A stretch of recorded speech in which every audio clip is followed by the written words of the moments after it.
Sukianto, Namo Buddhaya.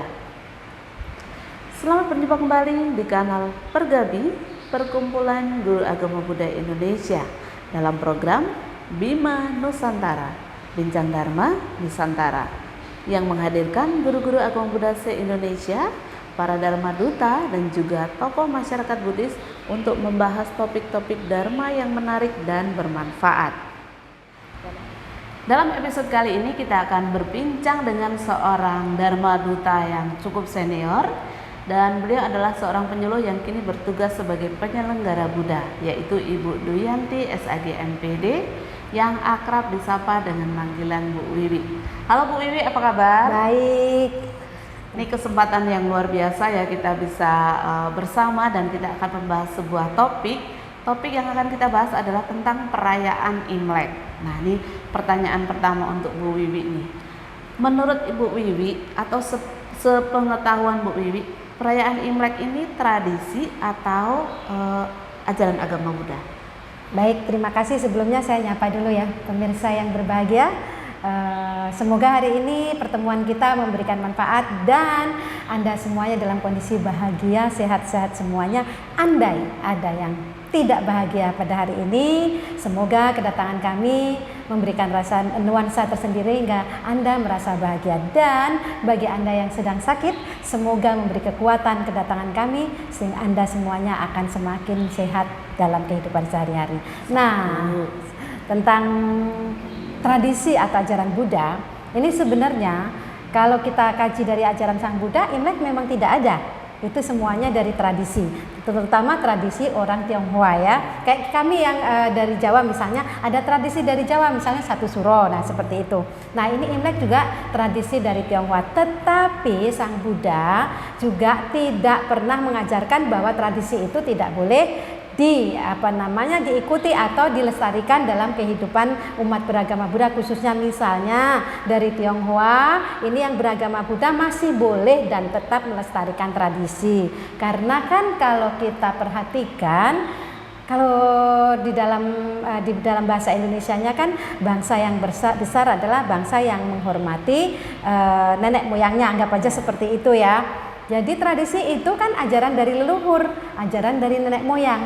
Jadi tetap harus dilestarikan dengan syarat kan begitu.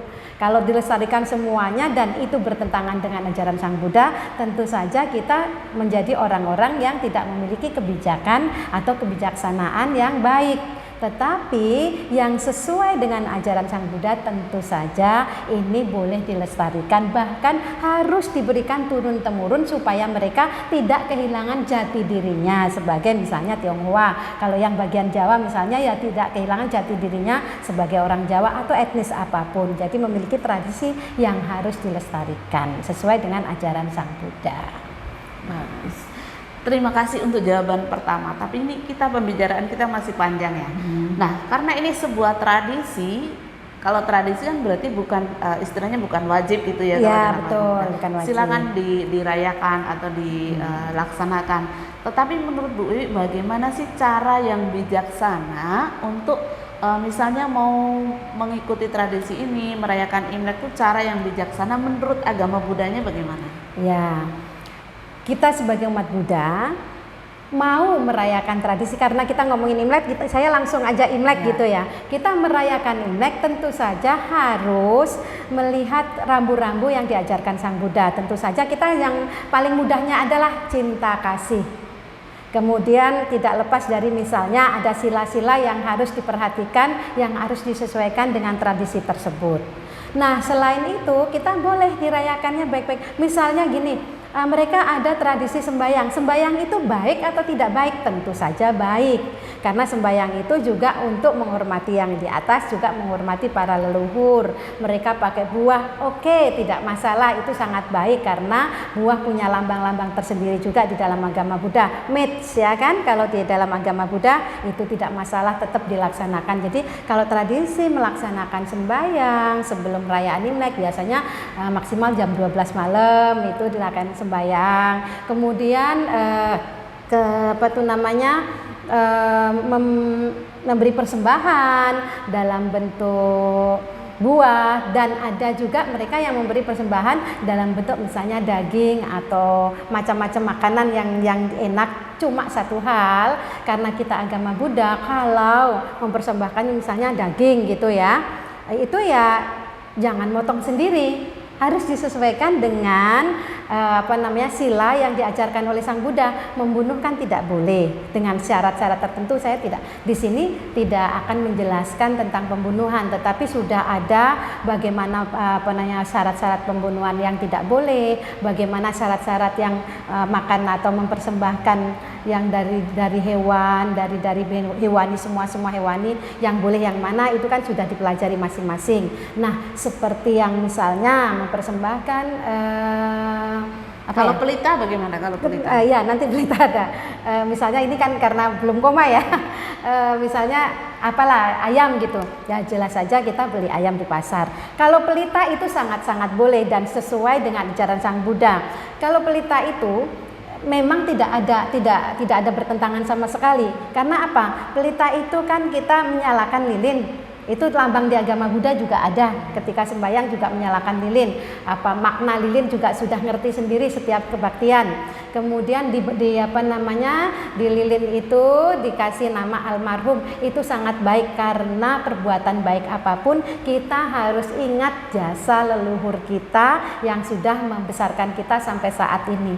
Jadi kalau masalah lilin itu tidak bermasalah sama sekali. Nah, satu hal, kalau pada saat perayaan nih, tadi kan waktu menjelang perayaan ya, pada saat perayaan kemudian kan kita dihidangkan di agama apapun kalau pas perayaan ada ya hidangannya ya. Misalnya hidangannya itu yang sesuai tidak masalah, maksudnya yang sesuai seperti apa? Misalnya menghidangkan makanan, minuman. Ada satu hal yang harus kita perhatikan ya. Di dalam umat Buddha itu sangat-sangat kita perhatikan. Kenapa? Tradisi ini kental dengan minum-minuman yang melanggar sila kelima. Saya tidak sebutkan minuman apa. Tetapi di dalam agama Buddha itu yang melanggar sila kelima kan harus dihindari sebaik mungkin. Oleh karena itu sebaiknya minuman-minuman yang menyebabkan lemahnya kesadaran tersebut kita ganti dengan minuman-minuman yang saat ini kan banyak beredar nih. Saya tidak akan sebutkan satu persatu dengan bervariasi minuman, entah itu dengan apa rasa jeruk, rasa apa saja, artinya itu kan sudah banyak dan bervariasi. Bisa diganti dengan minuman yang memang menyehatkan kita, tidak melemahkan kesadaran kita. Bisa kan dicing seperti itu. Nah, itu lebih bagus lagi seperti itu. Jadi kita merayakan hari raya atau tidak melanggar sila, tapi itu artinya bijak, ya kan, dengan bijak. Nah, seperti itu. Kalau memberikan angpau, gimana itu? Kalau memberikan angpau saya juga mau diberikan angpau. Memberikan angpau itu biasanya mereka juga punya makna tersendiri ya. Misalnya ang itu merah gitu kan. Nah, pada hari yang berbahagia ini, karena saya pernah itu gitu. Bu, ini bukan memberikan saja, tapi ini dari hari yang berbahagia dengan kesempatan yang baik. Ini tidak boleh ditolak karena memang mereka itu memberikannya bukan berapa jumlah uangnya. Memberikan angpau itu dengan hati yang gembira ini supaya katanya ini akan bertambah bagi yang memberi dan bagi yang diberi. Jadi kalau yang memberi ikhlas, yang diberi bahagia, apa salahnya? Tidak ada masalah dengan angpau ya. Jadi misalnya kita yang mau diberi angpau ya jangan ragu. Kemudian yang mau memberi angpau kalau sesuai ya kan, kalau sesuai dengan ajaran leluhur dan itu bagus ya laksanakan. Tapi kan ada tapinya ya. Pada saat kita tidak punya, jangan mengada-ada, artinya apa pinjam dulu, memaksakan diri, tidak, karena tidak semua dirayakan dengan cara yang membuat belakangnya kita akan menderita. Apa yang sudah bahagia, nanti kan depannya langsung bahagia seperti itu. Kalau baju baru bagaimana? Baju baru tidak masalah. Bapak Ibu saudara semuanya bisa melihat kami bagaimana kami menyesuaikan. Ini sebenarnya kalau kita bicara baju baru, baju kami juga baru. Kenapa? Kami menyesuaikan bahwa kami hadir ya kan, hadir di tengah-tengah saudara kita sekalian dengan momen yang bahagia ini, momen Imlek yang semuanya merayakannya dengan penuh bahagia. Kami juga ingin bahagia. Dengan merah seperti ini kan ada hati bahagia. Semoga kebahagiaan ini menular pada semuanya yang melihat kami sehingga ada bahagia di sini, ada bahagia di sana. Jadi baju baru tidak ada masalah. semua senang angpau dan baju baru ya kalau Iya, pasti setiap itu. hari raya, tidak Setiap hanya hari raya. Imlek saja. Iya, betul. Nah, ini yang terakhir nih, Bu Wiwi bisa memberikan pesan-pesan untuk generasi muda, untuk anak-anak kita yang mungkin hanya ikut-ikutan, kalau Imlek nggak tahu nih sejarahnya apa, makna-makna dari persembahan itu apa, bagaimana seharusnya untuk anak-anak muda, anak-anak sekolah ini memaknai sebuah tradisi. Baik, untuk generasi milenial ya sekarang ya. Iya. Untuk generasi milenial, jangan hanya mengikuti atau dulu ibu saya, dulu mama saya, dulu papa saya seperti ini. Pertama yang harus dilakukan adalah belajar dari orang tua, orang yang lebih tua, bagaimana tata cara pelaksanaan Imlek. Yang kedua, lihat literasi dari agama, cocok atau tidak, mana yang cocok, mana yang tidak, mana yang bisa dilestarikan, kemudian mana yang tidak. Yang ketiga, kaitkan Imlek dengan ajaran Sang Buddha. Maksud saya gini, setelah kita sembahyang Imlek, kita mempunyai permohonan gitu kan, permohonannya apa saja di Imlek itu, kemudian perayaan Imlek, habis itu tidak ada jejak. Padahal waktu Imlek itu kalau tidak salah kan mereka punya pengharapan setahun ke depannya seperti apa. Nah, generasi milenial juga harus demikian. Ingat ya, yang pertama tadi harus jangan sampai hanya ikut-ikutan, tetapi paham, ya. harus paham maksudnya Imlek untuk apa, kemudian apa yang harus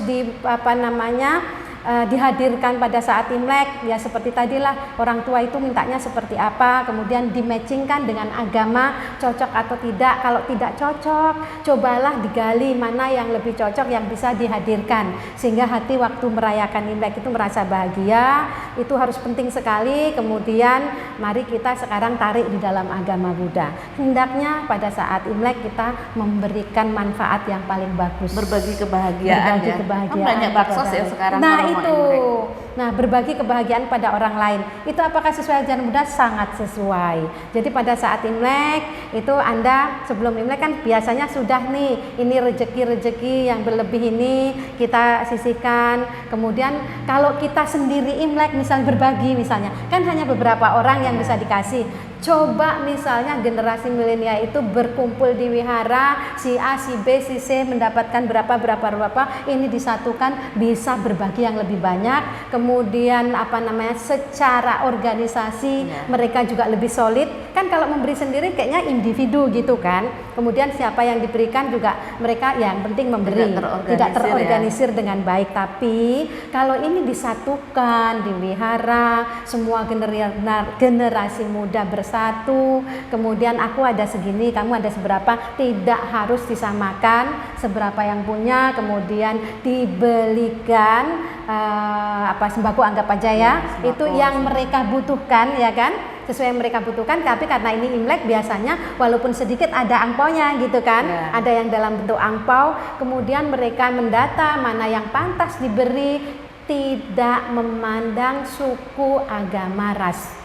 Ingat tidak ya, hanya untuk Tionghoa saja berarti ketika ya. berbagi, oh ini Tionghoa nih harus saya kasih, ini bukan Atau karena yang kan Buddha Imlek, saja ya. atau ini Buddha nih karena saya Buddha. Enggak. Pada saat berbagi kita tidak terbatas oleh agama, suku, budaya, pokoknya semuanya. Kita semuanya sama pada saatnya kita membagi mereka yang membutuhkan siapapun dan kita memberikan kepada mereka. Jadi kalau di organisasi itu di samping kita memberinya lebih banyak, kemudian rasa kekeluargaan dalam organisasi juga terbentuk, kebahagiaan itu akan semakin bertambah. Nah, cocok nggak nih Bu? Cocok nah, banget. Seperti itu. Memang luar biasa ya, seperti yang disampaikan oleh Dharma Duta senior kita Ibu Wiwi ini, yang punya pengalaman yang tentu saja sangat banyak, baik di organisasi, karena beliau penyuluh tentu sudah bertemu banyak orang dari berbagai majelis ya. Jadi tidak salah berbagi pengetahuan untuk kita, terutama untuk anak-anak didik kita, generasi di bawah kita, supaya memahami tradisi itu dengan benar dan bijaksana. Betul. Baik, terima kasih Ibu Wiwi atas sharingnya, pengalamannya dan juga pengetahuannya. Semoga dengan pembahasan ini membawa semangat baru, menambah wawasan dan juga pemahaman kita menjadi lebih bijaksana dalam menjalankan ajaran Buddha dalam kehidupan sehari-hari. Dan kita tentu juga akan ikut mengucapkan selamat kepada teman-teman saudara-saudara kita yang merayakan Imlek tentu saja ya. Dari kami umat Buddha semuanya, baik yang beragama Buddha atau tidak beragama Buddha, beragama artinya apa? Beragama apa saja. Bagi yang merayakan kami ucapkan Gonghi Pacai Sinian Kuala. Demikian pembahasan kita dalam acara Bincang Dharma Nusantara atau Bima Nusantara, dan sampai jumpa dalam video-video berikutnya. Sabisata Bawantu Sugitata, semoga semua makhluk hidup berbahagia. Satu. Namo Buddhaya. Namo Buddhaya.